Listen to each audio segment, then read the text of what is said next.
आखिरकार इतनी क्रूरता झेलने के बाद उस लड़के का क्या हुआ?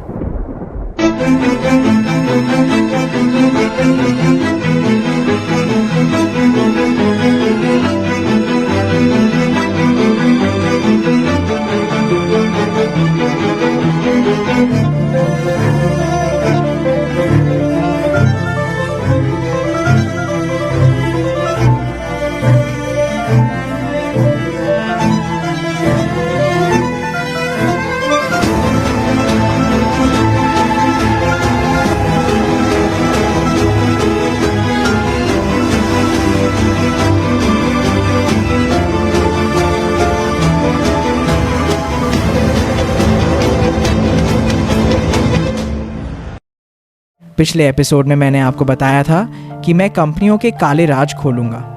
पहला सवाल यह है कि मेरे साथ ही ऐसा क्यों हुआ? इसके लिए हम आपको मेरी जन्म भूमि पर ले चलेंगे।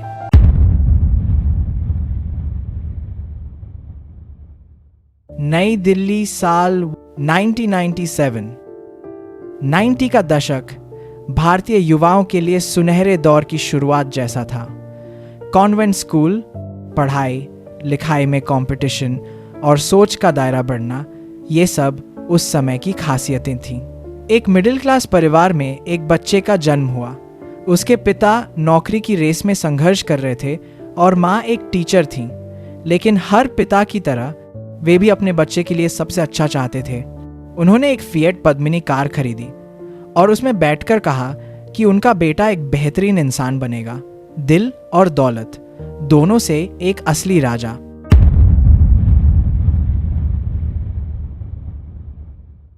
लेकिन मैं आपको ये सब क्यों बता रहा हूं? 90 के दशक से लेकर 2017 तक भारत में बहुत बदलाव आया है। चाहे वह मोबाइल, इलेक्ट्रॉनिक्स या कारों की बात हो या फिर किसी व्यक्ति की कामयाबी की। एक ऐसा व्यक्ति जिसने संघर्ष को देखा हो और खुद भी संघर्ष किया हो, खासकर तब जब वह खिलाड़ी और पढ़ा लिखा भी हो, वह इस बात को बेहतर समझ सकता है।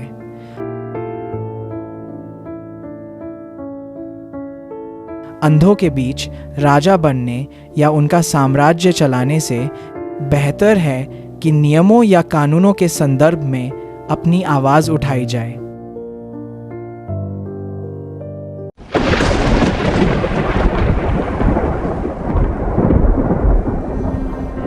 मैंने वैले वलेत का काम किया, इंटर्नशिप की और यहाँ तक कि बर्तन भी धोए। लेकिन पैसे से कहीं ज़्यादा मेरा सपना या जुनून बेहतरीन काम करने का था। लेकिन पैसा भी काम के बराबर मिलना चाहिए। मुझे लगता है कि आप में से ज़्यादातर लोग प्राथमिकता, प्रायोरिटी और सपनों के बीच का फ़र्क समझते हैं, लेकिन सपनों का पीछा ज़रूर करना चाहिए। मैंने हमेशा कंपनी को फ़ायदा पहुँचाने और स्टाफ की मदद करने को प्राथमिकता दी। एक बात जो मेरे लिए नुकसानदायक रही वह यह कि मैंने कभी चापलूसी नहीं की। चम्मच, कांटा या फिर चाकू, इनमें से कोई एक बनना।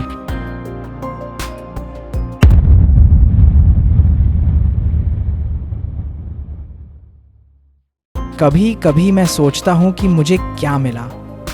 हाँ, मुझे मन की शांति मिली और अब वो चीज़ें मिली जिनकी सबसे ज़्यादा ज़रूरत थी। हाँ, मैंने बहुत कुछ खोया, लेकिन जो हारकर भी जीतता है उसे ही बाजीगर कहते हैं। मैं बाजीगर हूँ क्योंकि मेरी आदत है चुपचाप काम करने की और दुनिया को अपनी सफलता बताने देने की। मेरी चीज़ें ही शोर मचाती हैं।